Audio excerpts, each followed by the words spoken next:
I'm really excited about the holidays. What can I say? Me too. I'm looking for, my whole family is threatening to get matching pajamas because we like rented a house together. Threatening? Oh, your whole family. Yes, we're all going to maybe get matching pajamas. I think that's cute. Do you? Just lean into it. I really like... All right, yeah. Now I'm mad at people who potentially would get mad at that. Like, what does anyone else care? You're going to be with your family in a house? Like, wear whatever. All right, fine. Jillian Pensavalli. Patrick Hines. Ba-da-dum.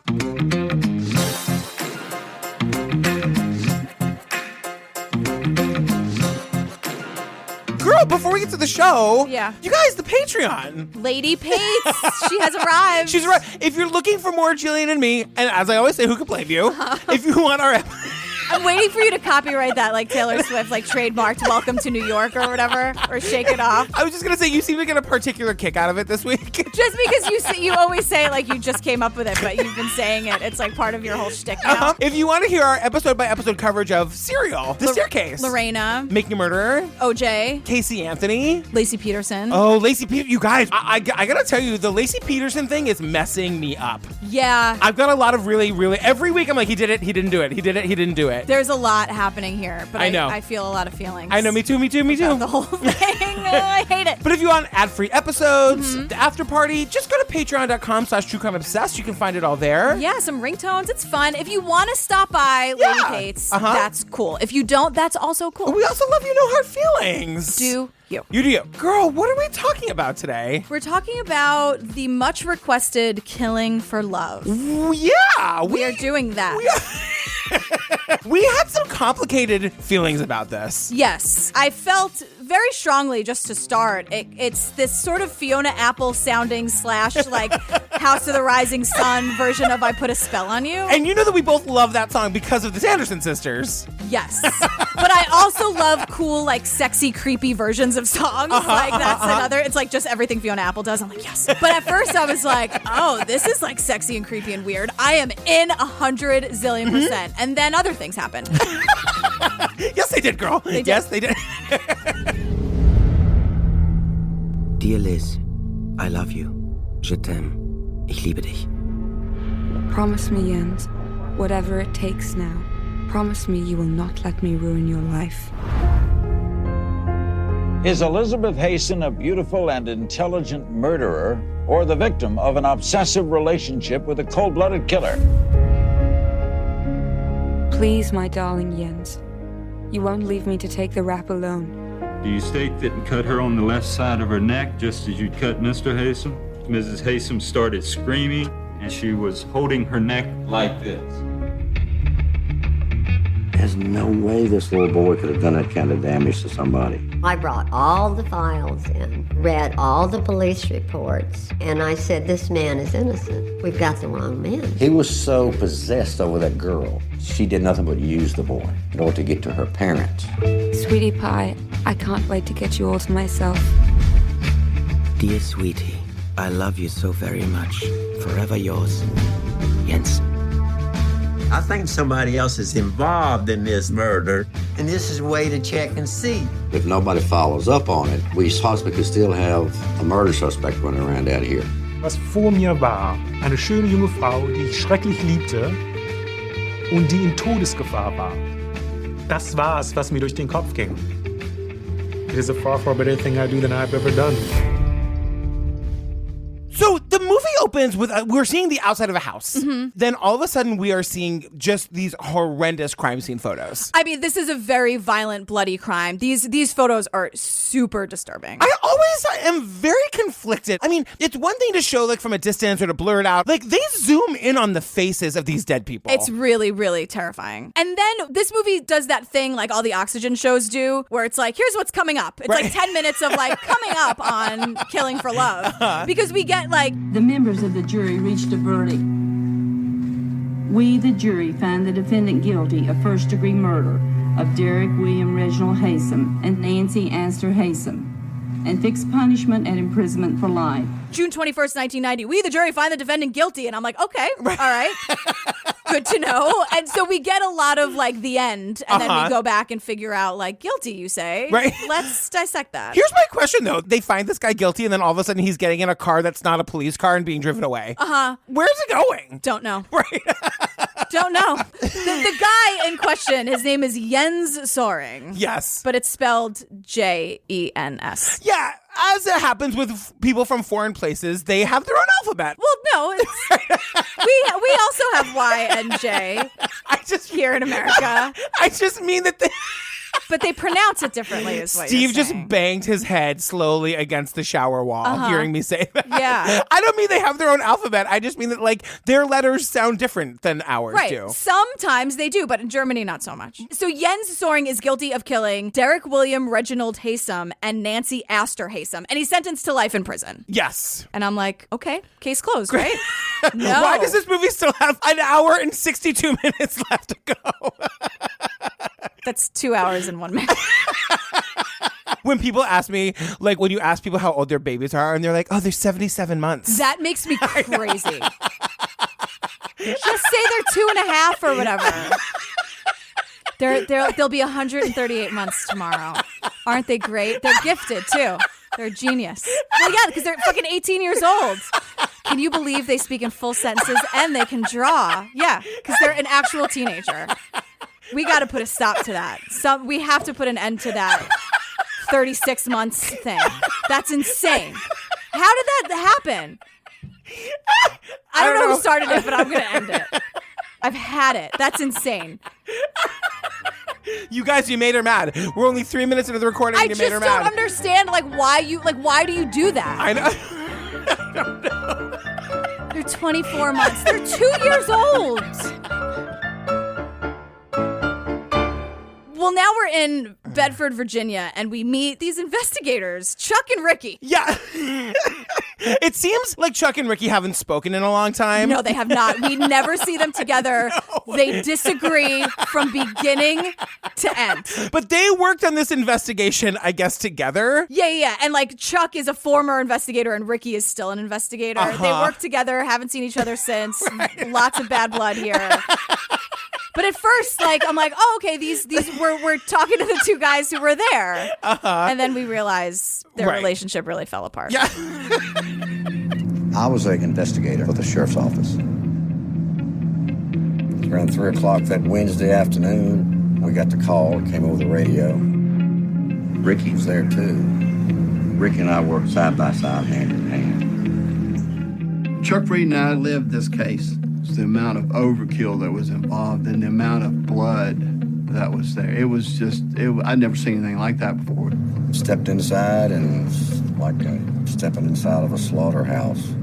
Ricky spends a good, like the final third of this movie just screaming at the camera. They're really mad. Both, they're just, because they're arguing. Then it becomes like the FBI agent is mediating their lover's spat. It's getting, you guys, it's no spoilers, but it gets ridiculous. Yeah. And so we hear, again, how gruesome the crime scene was. They showed up. They didn't know who did it. They thought maybe it was a random killing. Nobody knows, but it was gruesome and disgusting and very violent. Yeah. And then suddenly it's like after we see all these gruesome crime scene photos, we see nude photos of someone named Elizabeth.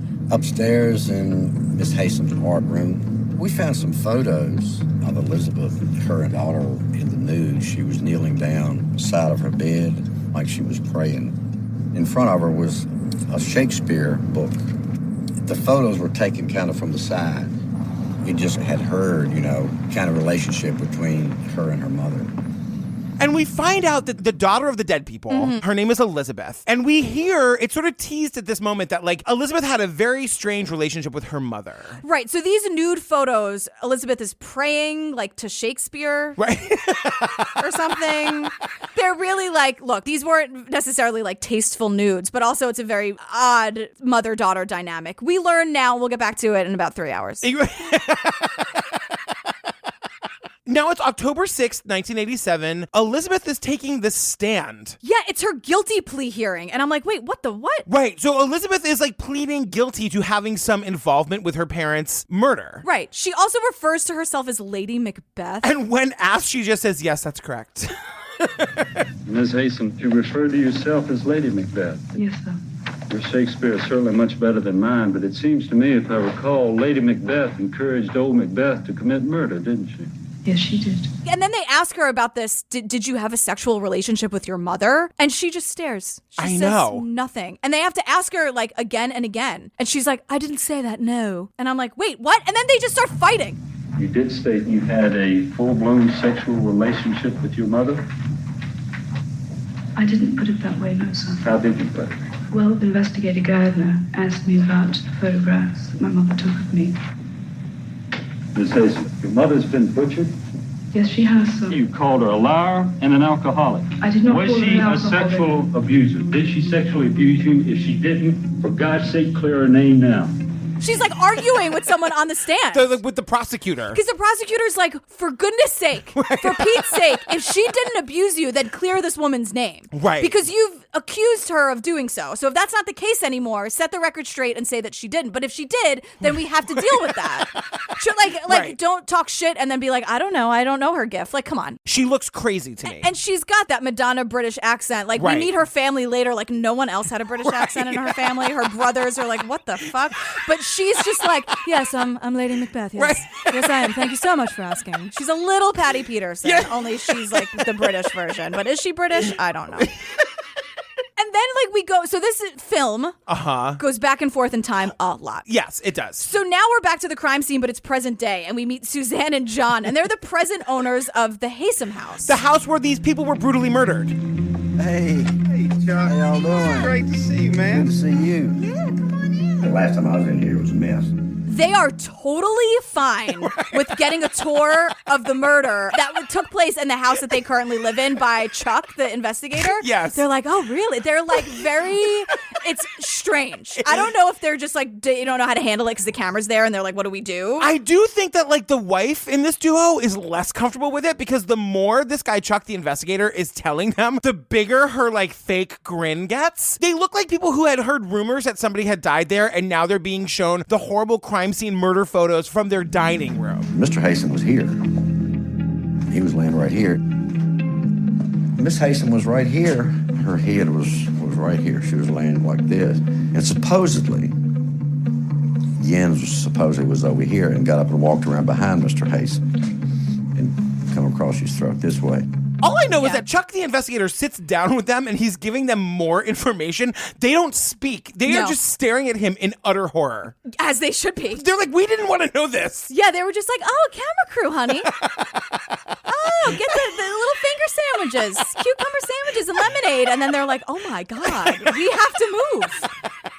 So then we meet Jens, right? He's the guy that we find out in the beginning was also found guilty. Right. And this is a little teaser of what we eventually learn over the rest of the movie, which is Elizabeth used him. He was obsessed with her. Just to be clear, Elizabeth is the one that was on the stand referring to herself as Lady Macbeth. These are the two at the center of this movie. Right. And then cut to 2014 at Buckingham Correctional Facility. We're meeting Jens. I know. He is a narrator. Pretty unreliable. Throughout the rest of this. And he only speaks German. Right. It's weird. He walks in and I just have in my notes, this guy is all smiles. He's very happy. He looks like, I can't wait for Documentary Now to do this because he looks like Fred Armisen. He really, really does. Oh God, I love Documentary Now so much. This is just the beginning because he's telling the filmmaker, look, you're going to want to get all of this right now. And this is in German, so we can't play any of it. Right. Yeah, he's saying I suggest filming as much as possible this time. Yeah. Because you never know if this is going to be allowed again. But this is the beginning of them cutting to a shot of, I guess, the filmmaker? It's like the filmmaker and the corrections officer that escorted him in. The correction officer is all of us because she's actually, think about she's listening to a story she doesn't care about in a language she doesn't speak. She could not care less. But yet she has to sit there through the whole thing and she doesn't give a fuck, this woman. Right. And the thing is, so he's saying again in German, he's like, I brought my other glasses as well. Which pair do you prefer? And he's like, these? No? Did everyone look at him? Okay. These? Brille bevorzugt ihr? Diese oder diese? Es kommt auf euch an, es ist euer Film. And then he's like, it's up to you. It's your movie. And I'm like, who cares? I know. About the glasses. I know. So Jens is telling us, like, we get this narration of this, like, letter from Elizabeth to Jens saying, like, I fucked up my life. Don't fuck up your life, from, like, back in the day. And it's back to Jens now. And he's basically saying, like, I did this for love. I am in this jail for the rest of my life because of this love that I thought that I had. But it turns out I never even knew her. Right. There was no love. Yeah. And, this letter from Elizabeth, she just keeps saying, like, Promise me, Jens. Whatever it takes now. Promise me you will not let me ruin your life.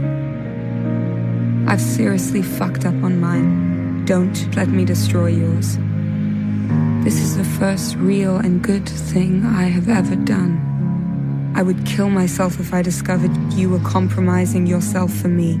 Don't do it. Don't do it. Don't do it. It's like, Elizabeth, girl, it's too late, sweetheart. Yeah, like, what do you do? Like, you can't, the train has left the station.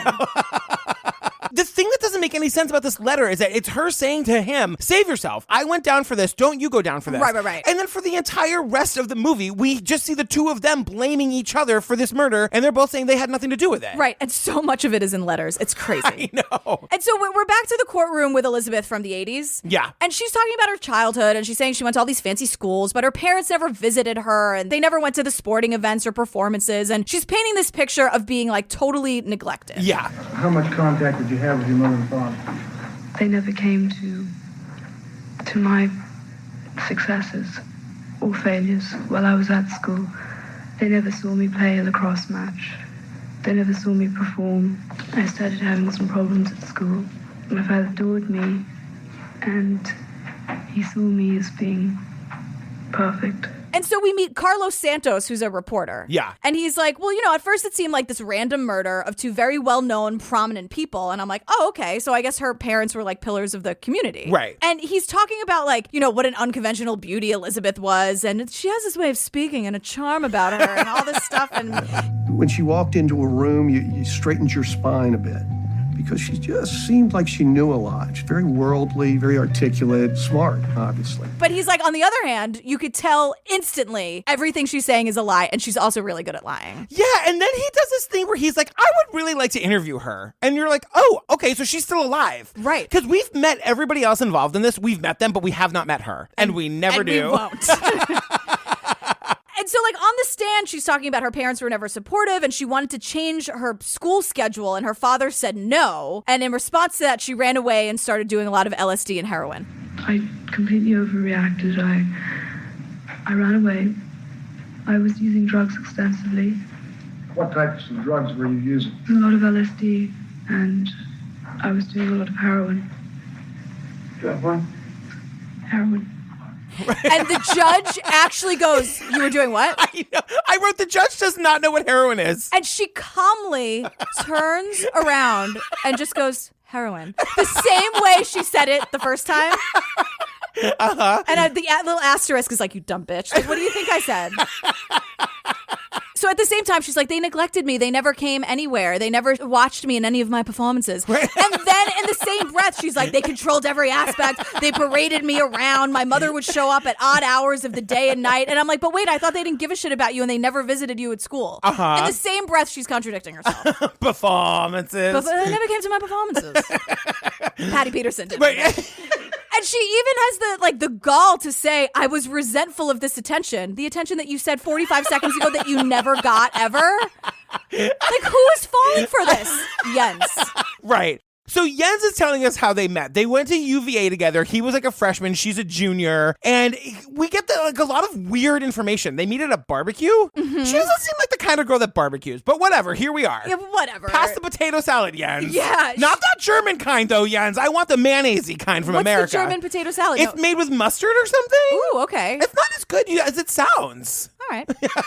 I'll never know. Elizabeth was 2 years older than him. And identified as a lesbian. That too. That's pretty important. It's so crazy because we never hear, well, I guess we kind of hear about a maybe lesbian fling that she had. Right. But like Jens is so proud of the fact that everybody on the campus wanted her. All the men, all the women, because she identified as gay. But like Jens got her. This like puny German guy, 2 years younger. Like it's like she was manipulating you from the beginning.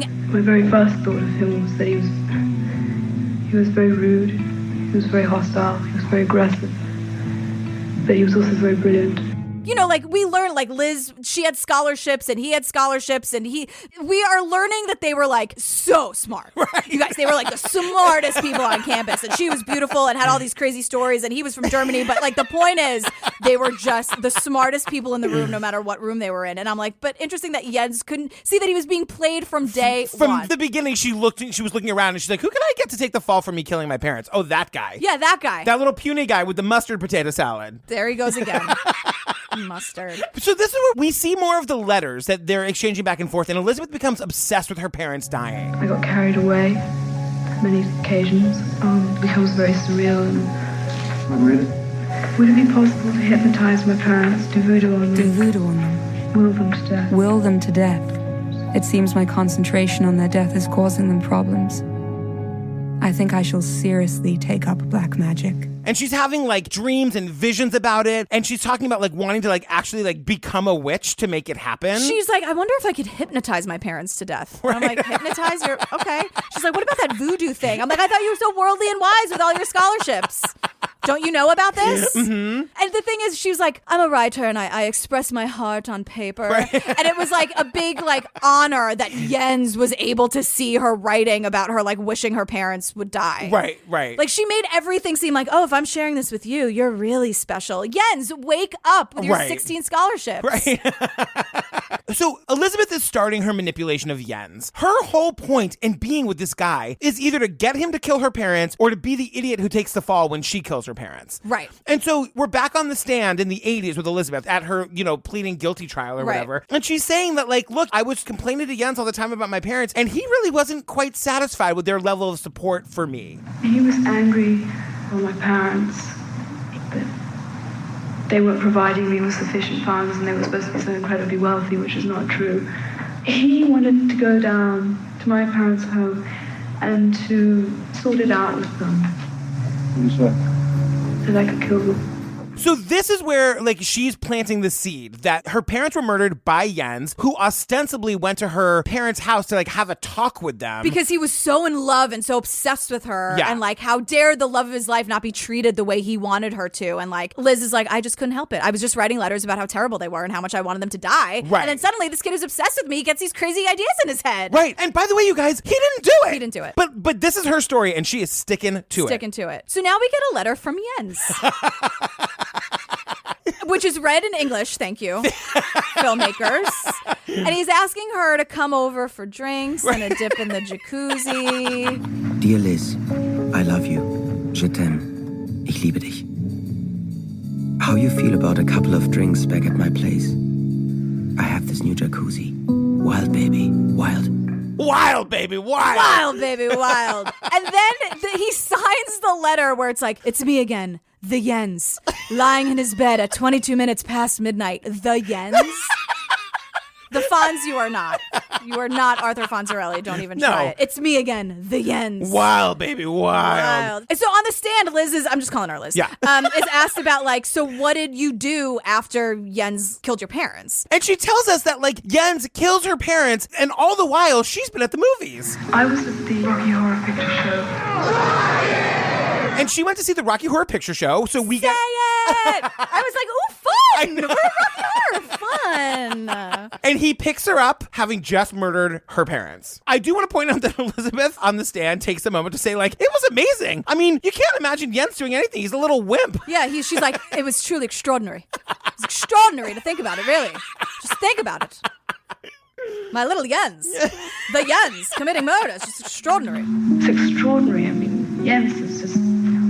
He's a wimp. You can't imagine him doing something like that. It's extraordinary. So again, this is Liz's story of what happened, of how her parents died. This is not what happened. You guys, we meet another PI, Dave Watson PI. I love it too, because every time we meet an actual PI, I just think of you saying that people who are PIs love being PIs. Tell me I'm wrong about Dave Watson. Dave Watson loves his job. It's very true. Loves his job. I was hired by an attorney by the name of Gail Ball. She didn't think that Jens Söring was guilty of this, and I felt there's a lot of things missing. And so this is where we learned that when the mom who was murdered opened the door, she was in her robe. And Dave Watson, the PI, is saying to us, like, girl. It occurred to me that Mrs. Haysom would never entertain strangers in such attire. who might be close enough to her that she would feel comfortable entertaining in a nightgown and robe. We're dealing with somebody's close to these people. Which is the daughter, Liz. Right, who was not on heroin at the time. Right. No matter how many times she says she was, you guys, she was not. The more she says it, right. The more I'm like, no, there's no way. So we're back to the trial and Liz is on the stand. And one of the lawyers is like, so you mopped up the blood, correct? Like in the house where your parents were murdered. And she goes, I never mopped up any blood in any house. And you think that's going to be it, right? Right. Like she's saying like I was never there. And she goes, professional cleaners mopped up the blood. Like, what are you saying? And so then they're saying like, okay, well, your older brother told authorities that you went back to the house and cleaned it. And I'm like, oh shit, she has a brother? I know. I thought she's got two. And then they're like, and on top of that, we also have one of your friends saying that you were cleaning around the fireplace and you said something about like, oh, here I am just cleaning up my dad's brains. And she's like, no, sir, it wasn't around the fireplace. It was around the door where I made that joke about my dad's brains. It's rather inaccurate. It was not around the fireplace. It was around a door. And I'm like, what I know. is happening? But You're correcting people about when you made the joke about your dad's brains. We also get a whole thing about how like one of her mother's friends was there when she was there cleaning. There was like bloody sock prints left at the scene. Right. And she's taking her shoes off and comparing her own foot to the bloody sock prints. Right. This woman, Annie Massey, sees her. So Annie reports this to the police, obviously. Right. So then back in the day when Ricky and Chuck were friends and they were working on the case together, they get a call that Liz has fled the country. Right. And then we found out that like Jens has gone with her. You guys, they have abandoned ship. Right, because 3 days earlier, Jens was being interviewed by the cops. Right. And they're like, look, we know you didn't do this. We need like DNA samples so we can totally eliminate you. And he's like, I'll let you know if I've decided to comply. Right. Nope. They just go to England. Where we learned that they start just passing bad checks. And I was thinking about how like, my God, you could never get away with something like this now. No. So now we meet Richard Zorn, who's really emotional about this whole thing. Right. He's a former assistant deputy attorney general from Virginia. It's a mouthful of a title. He's crying in 2 seconds because he's friends with Jens's dad. And the important thing to know about Jens's dad, he's a diplomat working in the United States. In the consulate. That's the whole reason Jens is here. Right. And so Jens's dad calls Richard and is like, girl, it's an emergency. Can you please pick me up at the airport? And Richard is like, of course, I will. And he's like, it was a real terrible day. It's terrible. He said, I have a problem. Would you pick me up at the airport? I said, of course I would. It was an awful day. It's true. It's a terrible day. Like it is, but Richard's like, girl. So they go straight from the airport to the University of Virginia, and of course they're not there because they fled the goddamn country. Right. And Jens writes a letter to the police about it. I know, and which he says he's like, I'm writing this in English for their benefit. Remember all the scholarships we were told about? Right. These people are idiots. I'm sorry, they're not geniuses. But Jens is literally saying to the cops in this letter, like, I know you're gonna go through my stuff. Could you just please not make a huge mess and then give it back to my dad? Leave them in a decent state and give them to my parents. I suggest that you continue your investigation. Do you? Thanks, Jens. Now that we have your fucking permission, we'll go right on top of that, Rose. Like, give me a break. He's like, I didn't do it. I know that fleeing the country without complying with any of the requests from the police is going to make me look super guilty. I swear I didn't do it, but this hot girl that I really like is trying to get me to leave with her because she probably did it, so I gotta go. Yeah, she goes, I must go for there's much to do. Please be kind to my parents. XOXO Jens. The Jens. It's like, what? And then present day Jens is like, oh yeah. So like the minute I put the stamp on that letter and put it in the mailbox, I was like, shit, I'm a fugitive. Like, oh my God, I just fled the country. Like it hit him pretty soon, but he's like, well, she's pretty and she wants me to pass these bad checks. So I guess I'm Frank Abagnale now from Catch Me If You Can. But then he writes a letter to his younger brother and he's like, And Kai, take the Scirocco and the 2 accounts and find yourself a good college. And for Christ's sake, don't become a dentist. But I swear to God, man, don't you dare become a dentist. For Christ's sake, don't become a dentist. What? Why can't he become a dentist if he wants to be? He's like that little elf from Rudolph. I love him. What's his name? Herbie.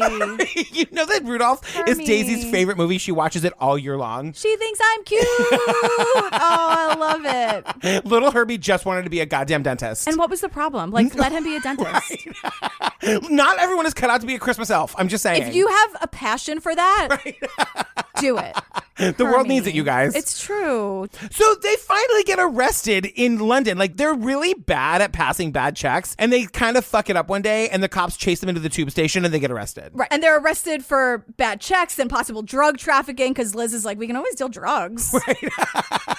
I do have experience with that, don't you see? But the thing that's weird is that we're seeing all these letters. I'm like, so they were together but still writing letters to each other? The whole reason for that was because they knew that they were going to get caught eventually. Mm-hmm. And they're from Virginia, you guys. Virginia, I don't know if it still does, but at the time had the death penalty. And so she's saying, like, if we get caught and I get blamed for this, I'm going to be put to death. And Jens, the idiot, comes up with this great idea that he's like, you know what, baby? Remember that wild night in the jacuzzi? Yeah. It really got me thinking. Wild baby. Wild baby. Wow. They don't call me the Jens for nothing. Hear me out. Buttercup. But Jens says to her, I'm going to take, you know what? I'm going to take the fall for this. I'm going to say that I did it because my dad is a diplomat. I've got diplomatic immunity. You won't have a media circus around your trial. If you even get brought to trial, I'll get sent back to Germany. I'll get a couple years. I'll get out. We'll be back together. Life is going to be grand, baby, grand. Yeah. Wild baby. Yeah. So they're writing these letters back and forth to each other. They're not even real. They're just like they're concocting the story. They call it their little nasty, which is a double murder, is what he's talking about. But they're sort of fake letters to each other where he's admitting to having done the murder. Right. Not a good idea. Terrible idea. Yeah. Again, geniuses? Okay. Them and Marjorie Deal are in the fucking genius club. Give me a break. Mensa. All the way for those right. three. So then, after they do this confession in London where, like, Jens confesses to the murder, Elizabeth is sent back to Virginia, and all of a sudden, like, Jens gets the Dear John letter of, like, girl, I'm actually really not that into you anymore. Yeah, ooh. After they had confessed in London, she wrote Jens a letter. Elizabeth wrote Jens a letter severing their relationship. She said, look, I'm going to go back to Virginia. I'm going to admit to my part in my parents' death. I don't love you anymore. You know, you're on your own. So, bye. Like, she doesn't, she's like, I said I was a lesbian. I am a lesbian.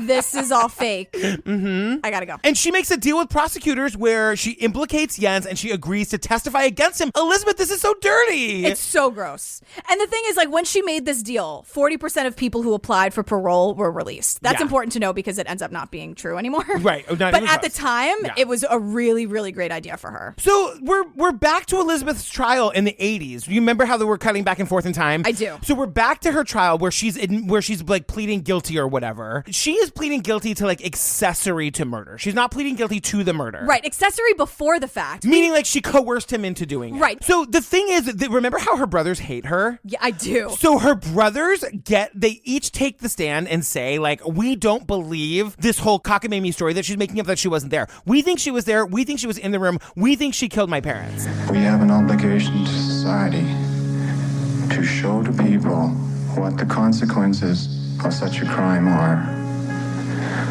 I, therefore, would want to see the most severest penalty possible. Her brother literally says, I could love my sister, give her a kiss on the forehead, and walk her over to the electric chair. Yeah. And the judge on October 8th, 1987 is just like, girl, same.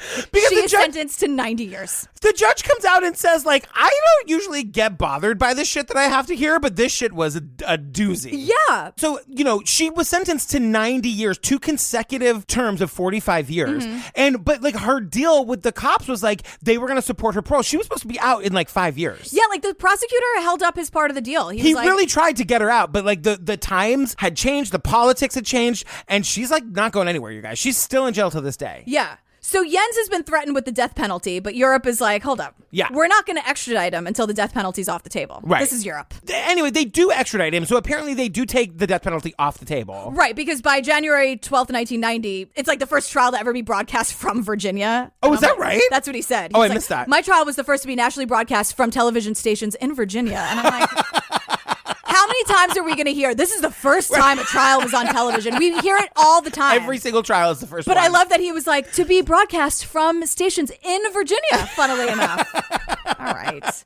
So now we're at Jens's trial, right? Right. And the family scrambles to get Jens a lawyer. And it's crazy. We've heard in other cases we've covered that like they try to get a lawyer from the local area because they know how to like navigate the politics of that state. Yeah, but instead they got Richard Neaton from Detroit. So this becomes important because apparently we're told that like Virginia has a very weird way that lawyers are allowed to ask questions. And Virginia has some very peculiar rules about procedure, default rules, so that you can lose your opportunity to make a certain argument if you don't do it procedurally exactly the correct way. If you're not from there, you wouldn't know that. And you can totally like be disallowed from asking your line of questioning if you don't do it the right way. Right. Which is like the weirdest thing. Yeah, it seems like Virginia's stuck in a time. Right. It's not a great time. Steve would agree with you on a lot of fronts, having spent a lot of his youth there. According to the documentary, how they do things in a courtroom seems like it's like the land that time forgot. I'm like, what are you talking about? They're always like, that's improper. It's improper. And I'm like, it's improper? What are you saying? I know. It's okay. Let's get into it. So we're going through the weekend of the murder, right? And we're told that like Elizabeth went home that weekend to settle some drug deal. Yeah, with this guy, Jim Farmer. Yeah. He was also a student at UVA. Like Jens knew him too. And so Jens tells us the story on the stand about how Liz rented a car to go meet Jim. Right. And she says to Jens, like, you got to go to the movies tonight. You got to go buy 2 movie tickets and go because you're going to be the alibi. Right. He doesn't necessarily know that she's going to kill her parents. What a genius. Or whatever, right? But Jens is like, okay, I guess I'll go do that. So he buys movie tickets to a movie called Stranger Than Paradise and Rocky Horror. Right. Remember how Liz's story is that he picked her up at Rocky Horror? Right, in the sheet with the blood all over it? Yep. Now he's telling us, no, girl, it was me that went to Rocky Horror and was waiting for her. Right. So now cut to like present day, Dave Watson PI is Googling this and we're getting his reaction in real time. Because he's like, what the? Ooh. Oh, okay. And then he's on the phone. He's calling, he's like trying to get James Farmer, the drug dealer, involved. Right, because the Jens version of what happened, which is probably what happened, is that Liz went home with this guy, James, to murder her parents. And so this PI is trying to track down this James Farmer to be like, girl, did you by any chance go with that girl Liz that weekend to kill her parents? Were you there for that? Right. And so like he gets like Jim's dad on the phone. Hello, my name is Dave Watson. I'm trying to get a hold of Mr. James Farmer. You say your son is ill. Do you know how I can reach him? He like literally laughs at him. He's like, your son's ill, you say? Yeah, okay, girl. When can I talk to him? So now we're on like a wild goose chase for the drug dealer. And then we never find him. He dies. We never get to talk to him. Right. So now we're seeing Jens in like his trial. And since like Liz has already gone down and made a deal with prosecutors implicating him, he's like, well, fuck this. I didn't actually do it. Right. I confessed to that crime because I loved her and I thought that I'd get away with it because I would be sent back to Germany. Right. Because of my diplomatic immunity or whatever. I didn't know. None of us expected us to be here, girl. Yeah. So all of the things that they like really tried really hard to make it look like, all the letters, all of this. Now on the stand, he's like, yeah, about that. Nope. Hard no from the ends. And your objective here was to tell the truth. To convince these jurors that you didn't do anything, correct? That's the truth, yes. You are capable of doing that, right? Of telling the truth. If you are capable of lying to protect yourself, then you are most certainly capable of lying to these people to meet these charges. But that's not what I'm doing. Turns out, you guys, when you like admit to a crime and you create evidence to make it look like you did it, that shit's really hard to walk back. Oh, totally. And the prosecutor is just like throwing in his face, like, if you're so smart, how did you fall for this? Like, the prosecutor's not buying it. The prosecutor is like, you definitely did this. Right. Is it an intellectual challenge for you? No, it isn't. Is it, it certainly wouldn't be a challenge for you with your intellect to outwit me, would it?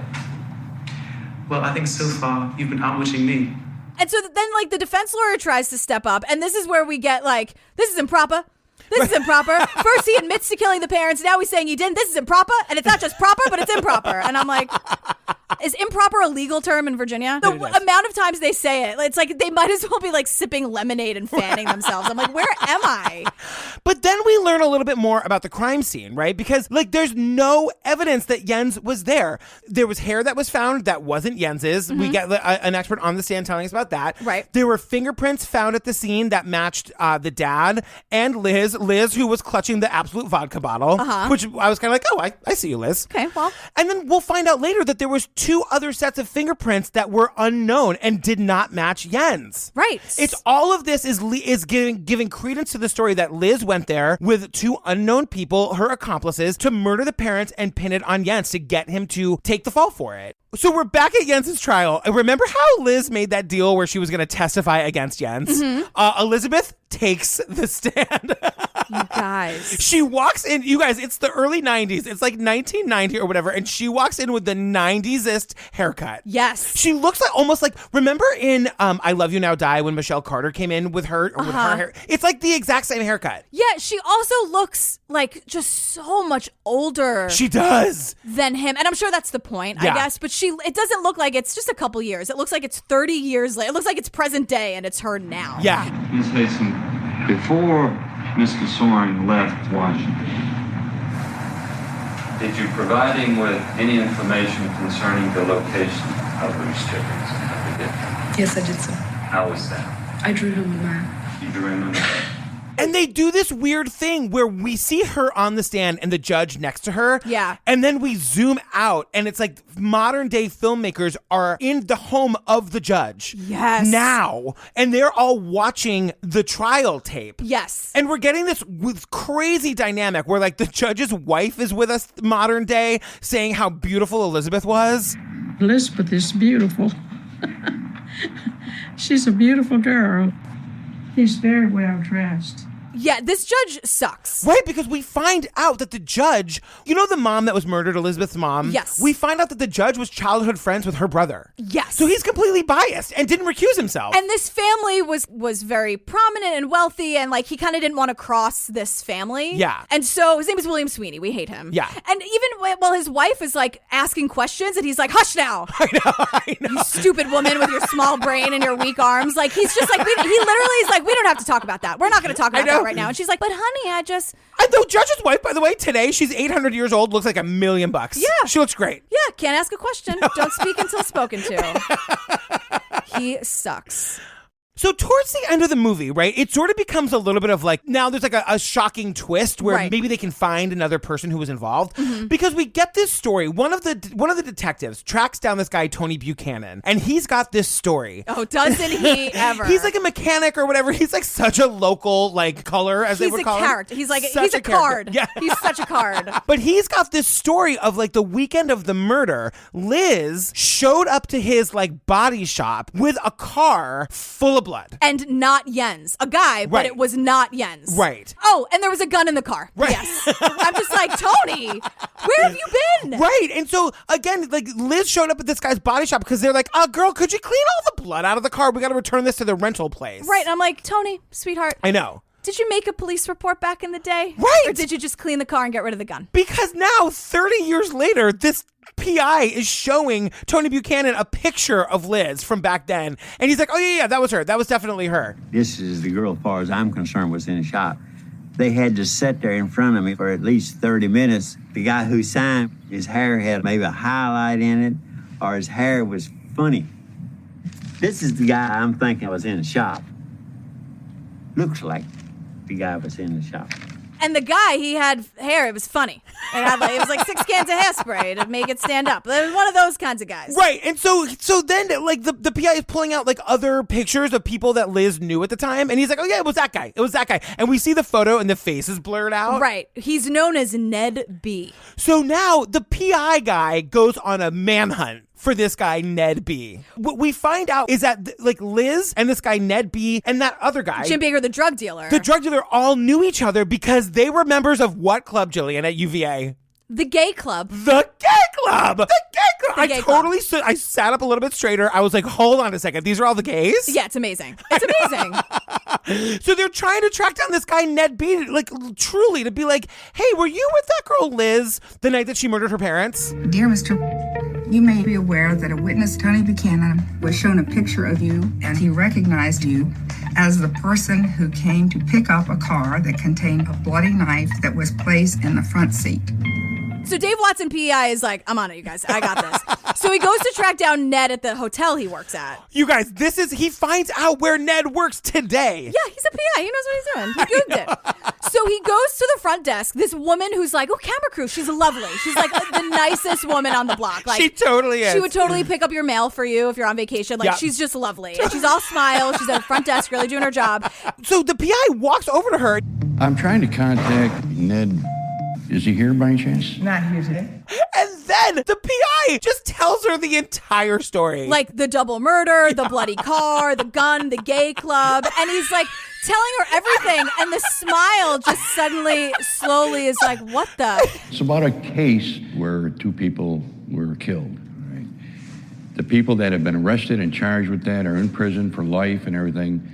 And he won't know what it's about. He is obviously not in any trouble whatsoever. So if he can give me a call, if I'm still in the area, I'll stop by, have a beer with him. Okay. Wasn't he a bird watcher or something? He's a bird watcher. Yes, he is. All right. This is a guy that she works with, that she's probably known for 20 years. And so what the PI is trying to do is like gain trust with this woman and like have a rapport. She's like that sweet old queen that works at the concierge desk? Right. Because then he's like, I know I just told you about the murder and the blood and everything. He's not in any trouble. Look, I just want to grab a beer with him. Right. So here's where you can find me.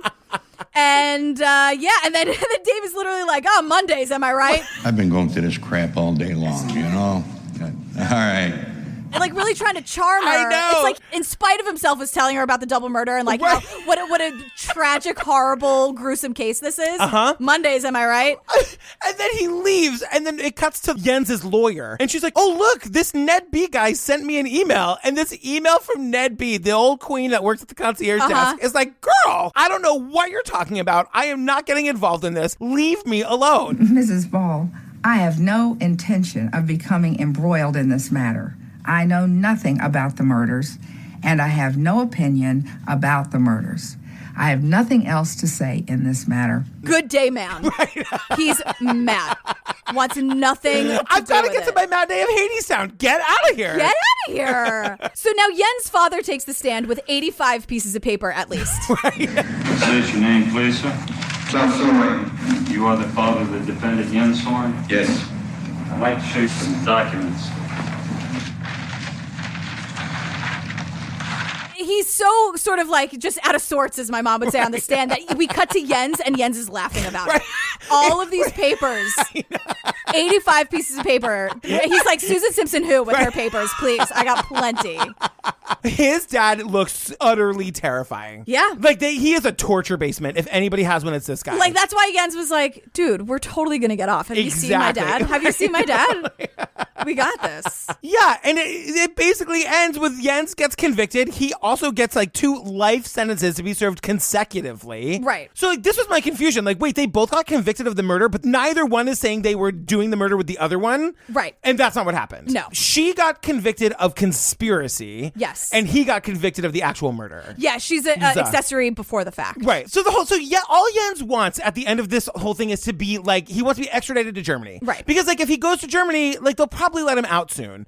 And he's thinking like he actually says, and it's in German, we can't play it. Ned's dream is to go to Germany and sell alarms. He wants to be an alarm salesman. He's like, who better than a guy who's been in jail with hardened criminals for 30 years? Yeah, he's like, I know. I'll make a pretty nice business for myself. I'll be pretty comfortable. I won't be like extravagantly rich, but I think I can make a nice, comfortable living. But then it doesn't happen. No. So Tim Kaine, remember Tim Kaine? Of course. Whatever. So he is like, all right, I'm going to send Jens to Germany. Like it's a done deal. Papers are signed, whatever. Yeah. But then the same day he signs those papers, some Republican gets elected and Liz is like, okay, girl, after 21 years of not saying anything about Jens or the case, Liz decides once this Republican is in office and Jens like might be going home. Yeah. She speaks out and she's like, hey, Jens is super guilty. Don't let him go. And the Republican's like, okay, crazy, you got it. And totally undoes what Tim Kaine did. Which if you think about how tragic and heartbreaking that is, he's out the door. And some guy's like, never mind. And so here we are. Jens is still in prison here, still speaking German and not a word of English. Yep. That guard that was bored at the beginning is still bored at the end of the interview. Yeah. It ends with like Jens getting up and leaving the interview. And we get all this on-screen text. Yeah, about like how terrible Virginia is being. Like they won't let him have any more interviews with the film crew. Like they don't want Jens telling his story. No. And that's really, really effed up. And Liz has had like all umpteen like parole requests have all been denied. She was supposed to get out in 92. Yeah, right. Remember that? Yeah, she's not going to be eligible, I think, again until she's like in her late 60s. Right. And everything just sucks. It's like, we know he's not guilty, but he's going to just rot in jail. Yeah, and like was justice done? I mean, I guess like Liz is in prison, but Jens is too. But also Jens like was okay with the killing. It's very complicated, you guys. It's very complicated. It's a weird job, very complicated. I don't know what to tell you.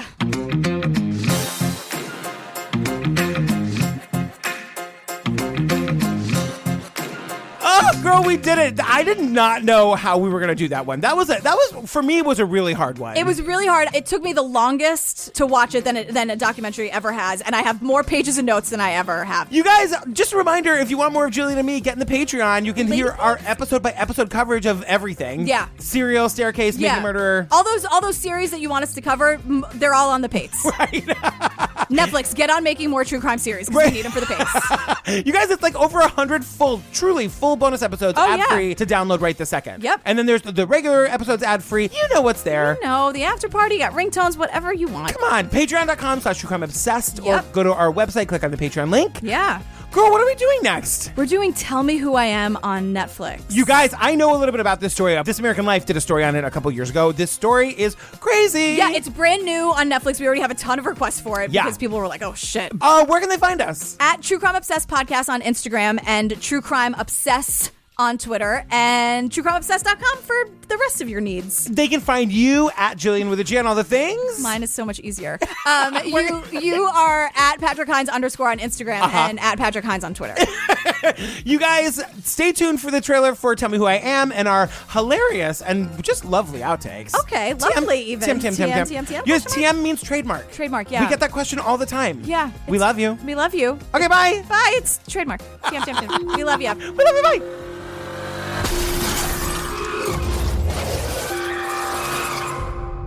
I remember opening my eyes and looking around the room. I instantly recognized my twin brother. And I just said, "Hello, Marcus." But it started to dawn on me that I didn't know where I was. I didn't know what happened to me. I didn't even know my own name. Everything had gone. There was so much to learn. If he hadn't known who I was, then he would have been all alone in the world. But he wasn't alone in the world, he had me. I started piecing things together. He would give me a photo, and I would construct a memory around that, and life seemed good. Privileged family, normal parents, he painted an idyllic picture. But I was never questioning anything. I had no reason to doubt it. I, from day one, painted a picture of a normal family, but none of that was true. It was a fantasy that I was creating for him. How could we have secrets? We don't have secrets.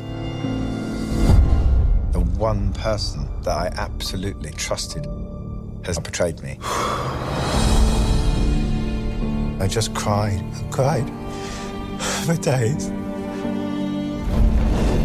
I have been lying for 20 years.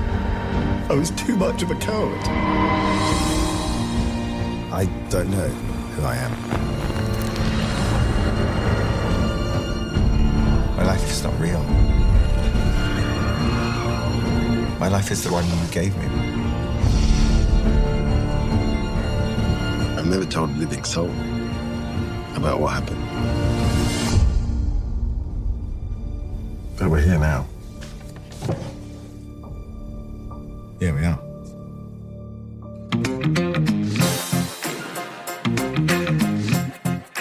This is really my true self, I think. Just like mad. I really want to know the genesis of the 36 months, 48 months thing.